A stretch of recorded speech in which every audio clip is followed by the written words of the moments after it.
A paz do Senhor, meus irmãos, Deus abençoe a vida de cada um de vocês.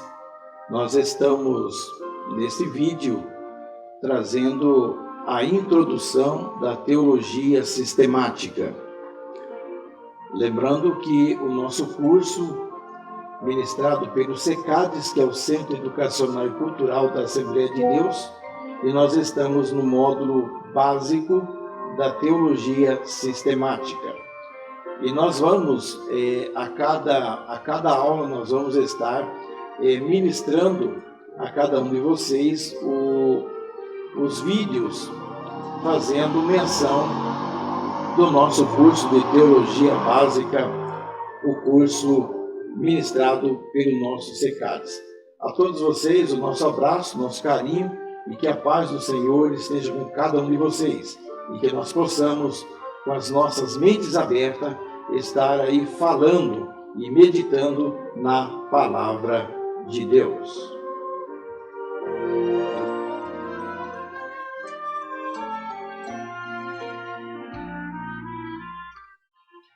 Muito bem, nessa aula de número 1, nós vamos estar falando então sobre teologia sistemática.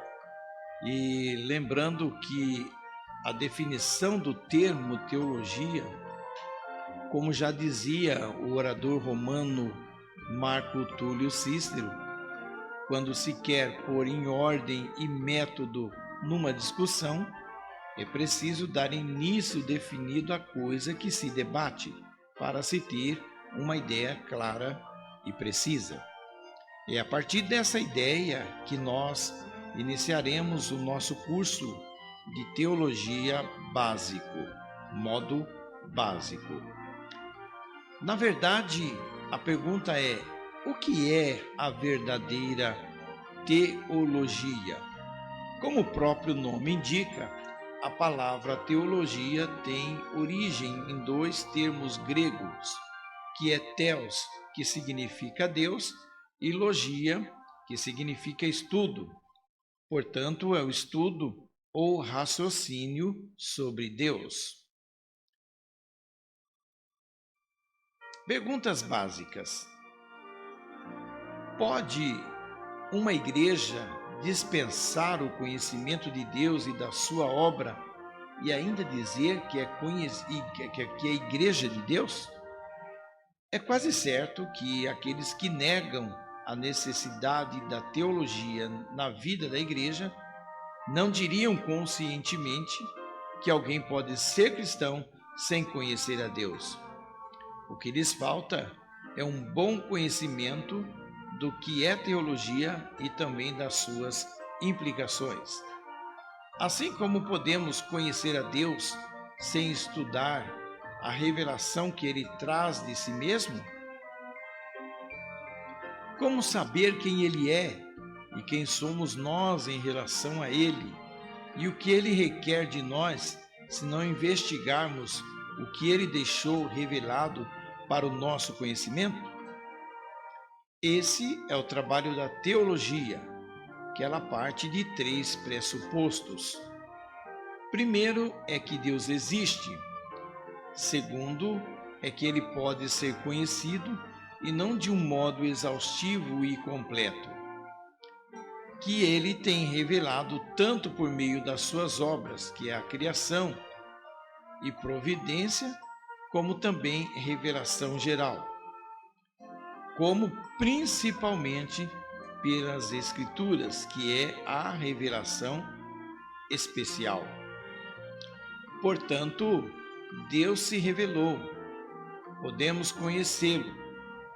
Nosso conhecimento de Deus não é intuitivo nem natural, mas comunicado por Ele mesmo, através desses meios que Ele soberanamente escolheu. Estudar teologia, portanto, não é inventar teorias a respeito de Deus e de suas obras, nem mesmo descobrir a Deus, mas conhecer e compreender a revelação que Ele próprio se revela de si mesmo. Por isso, qualquer estudo de Deus que não tiver a sua revelação como base, meio e princípio regulador não é teologia.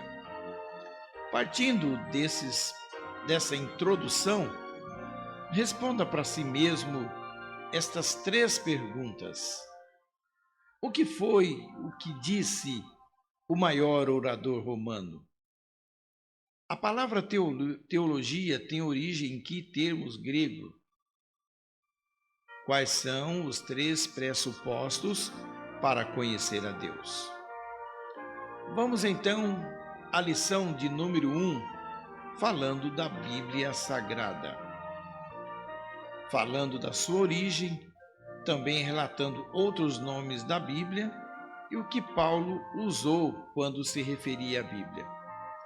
Na sua origem, uma das referências é Salmo 119, o verso 160, que diz: A tua palavra é a verdade, desde o princípio, e cada um dos teus juízos duram para sempre. Outros nomes relacionados na Bíblia. Ela é tratada como Escritura. E também Escrituras, já no sentido plural. Santas Escrituras. Lei e os profetas. Lei de Moisés e os profetas e os salmos. Paulo já usou os seguintes nomes, tratando de santas letras, oráculos de Deus. No entanto, o nome mais satisfatório é a Palavra de Deus. Vamos a algumas curiosidades bíblicas. A Bíblia contém 66 livros, 1.189 capítulos, 31.173 versículos, sendo que no Antigo Testamento nós vamos ter 929 capítulos, 23.214 versículos. Já no Novo Testamento, nós temos 260 capítulos, 7.959 versículos. O maior capítulo é o Salmo 119. O menor versículo é o o menor salmo é o Salmo 117. O maior versículo encontra-se em Esther capítulo 9 e o menor versículo em Êxodo capítulo 20. Dependendo da tradução, o menor versículo é Lucas capítulo 20 e o verso 30, onde diz: Jesus chorou. Os livros de Esther e Cantares não contêm o nome divino impronunciável pelos judeus, YHWH, ou seja, Yahvé. A presença de Deus é evidente nos fatos nele desenrolados, principalmente em Esther. Há na Bíblia 8.000 menções de Deus e sobre vários nomes divinos, e 177 menções do diabo sob seus vários nomes. O nome de Jesus consta do primeiro e do último versículo do Novo Testamento. Há na Bíblia cerca de 773.692 palavras e 3.566.480 letras, de acordo com a tradução. Os livros da Bíblia podem ser classificados por assuntos na seguinte ordem: lei, história, poesia, profecia, evangelho, história da igreja primitiva e Apocalipse. A Bíblia e sua inspiração. A questão da inspiração da Bíblia é fundamental. Se for simplesmente um produto dos homens, então ela não passa de um livro comum. No entanto, se ela for o que diz ser a palavra de Deus, então o padrão moral que ela apresenta é a expressão da autoridade de Deus. Primeiramente, vamos analisar a etimologia do termo. Paulo, ao escrever ao seu filho na fé Timóteo, declarou que toda a Escritura, divinamente inspirada, é proveitosa para ensinar, para redarguir, para corrigir, para instruir em justiça. 2 Timóteo capítulo 3 e o verso 16. Primeiro, ela é inspirada, e a palavra grega traduzida por inspirada é theopneustos. Este é a junção de duas palavras gregas, theos, que significa Deus, e pneu, que significa respirar, de onde vem a palavra theopneustia, que significa inspiração divina. Por inspiração das Escrituras, entendemos a influência sobrenatural do Espírito Santo sobre os seus autores, que converteu seus escritos em um registro preciso da revelação ou fez que seus escritos fossem realmente a palavra de Deus. É importante distinguir revelação, inspiração e iluminação. Vejamos, revelação é o ato de Deus mediante o qual ele se comunica diretamente a verdade antes desconhecida para a mente humana, verdade que não poderia ser conhecida de qualquer outra maneira. Inspiração está ligada à comunicação da verdade, e iluminação se refere à influência do Espírito Santo comum a todos os cristãos, que o ajuda a entender as coisas de Deus. 2 Coríntios capítulo 2 e o verso 14. Prova da inspiração da Bíblia. Dentre as mais variadas provas da inspiração da Bíblia, a mais contundente é o testemunho de Jesus sobre ela. Ele afirmou que as Escrituras são a verdade. João capítulo 17, o verso 17. Ele viveu e procedeu em conformidade com elas. Lucas capítulo 18, o verso 31. Declarou também que o escritor Davi falou pelo Espírito Santo. Marcos capítulo 12, versos 35 e verso 36. Venceu o diabo no deserto com as palavras de Deus. Mateus capítulo 4, versos 9 e verso 10. E ele declarou que aquele Consolador, o Espírito Santo, que o Pai enviará em seu nome, vos ensinará todas as coisas e vos fará lembrar de tudo o que vos tenho dito. João capítulo 14, verso 26. No mesmo evangelho, o Senhor Jesus disse que ainda que o Espírito Santo os guiaria em toda a verdade. Portanto, no Novo Testamento, temos a essência da revelação divina. Jesus, em seus ensinos, citou pelo menos 15 livros do Antigo Testamento e fez alusão a muitos outros. Tanto no modo de falar, quanto nas declarações específicas, demonstrava com clareza a sua estima pelas Escrituras do Antigo Testamento como a palavra de Deus. Era a palavra e o mandamento de Deus. Marcos capítulo 7, versos 6 ao 13. O mestre da Galileia reivindicava a autoridade divina, não somente para as Escrituras do Antigo Testamento, como também para seus próprios ensinos. O que ouve as suas palavras e as pratica é sábio.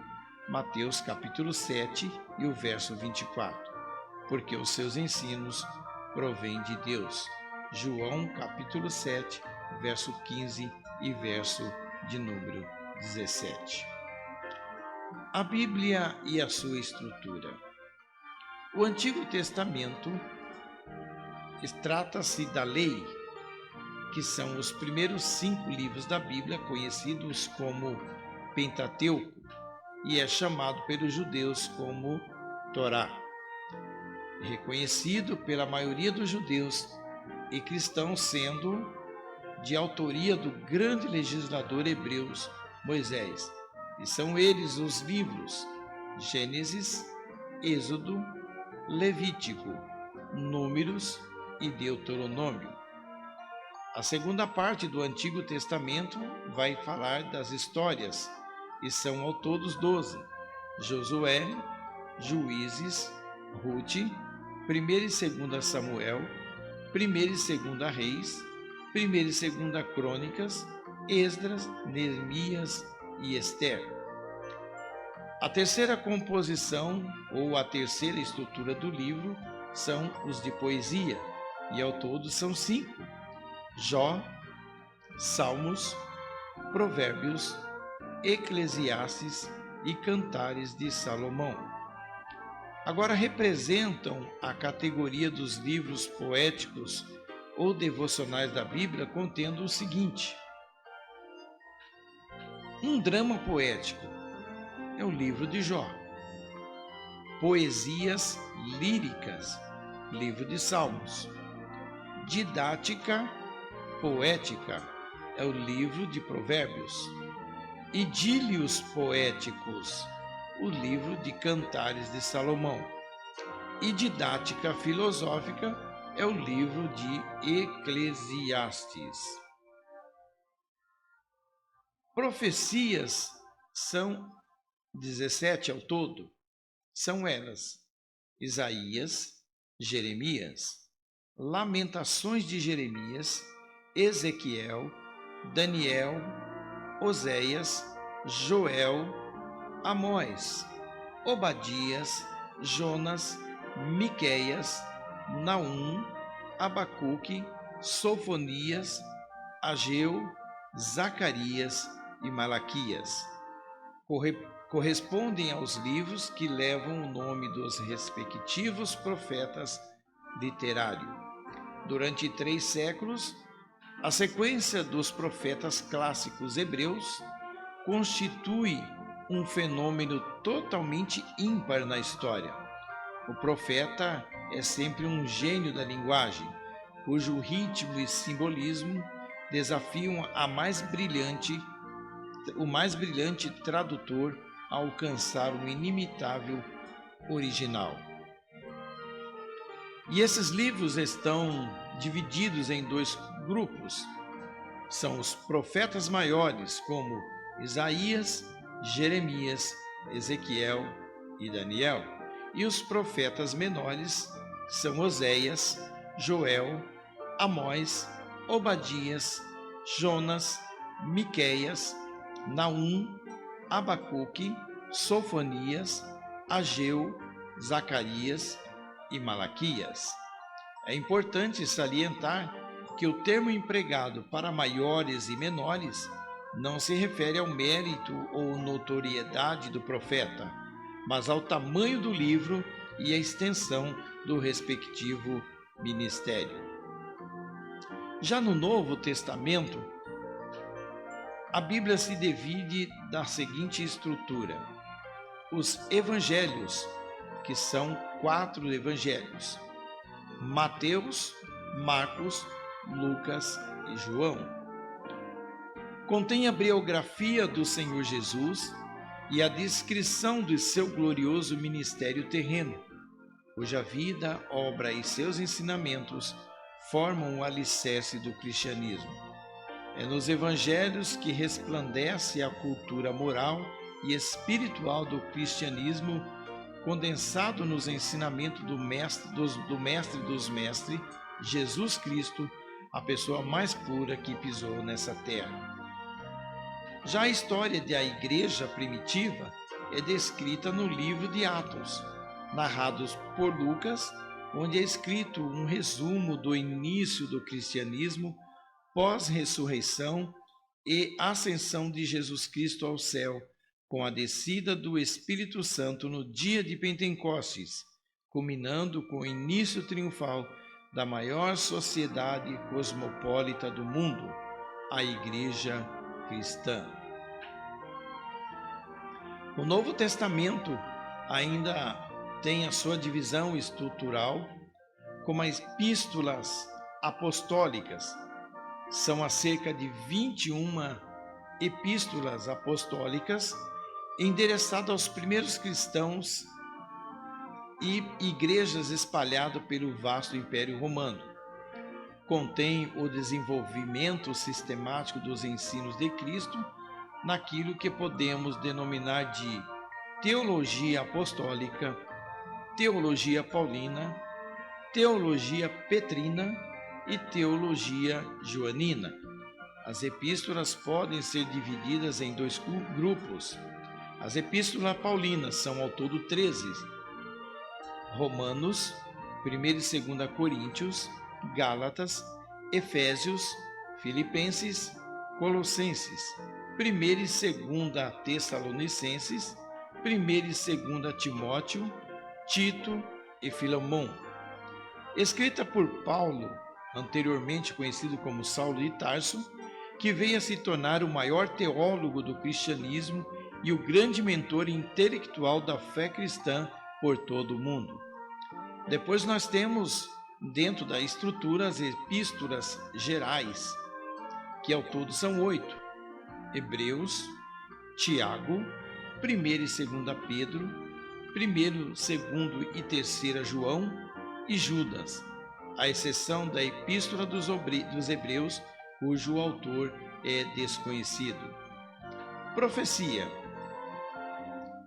O livro de Apocalipse é o último livro da Bíblia onde, numa linguagem excessivamente figurativa e enigmática e simbólica, João recebe na ilha de Patmos, o mar Egeu, a grande revelação do fim do mundo, descrevendo em vivas cores a vinda pessoal de Cristo à Terra para estabelecer o seu governo universal e proferir a grande sentença do famoso juízo final, havendo em seguida uma fusão do reino terreno com o reino celestial.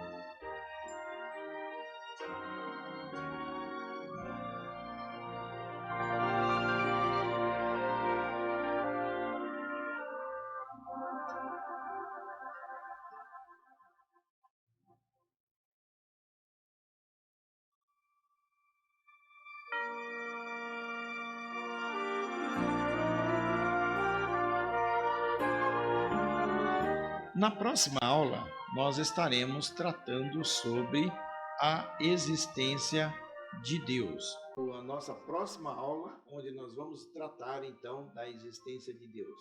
Por hoje é só. Deus abençoe a todos e um ótimo estudo no curso teológico básico do SECADES, Centro Cultural e Educacional da Igreja Evangélica Assembleia de Deus em Sorocaba. Se você quiser participar do nosso curso teológico, basta entrar em contato conosco através dos telefones 015 99645 6271. Deus abençoe a todos.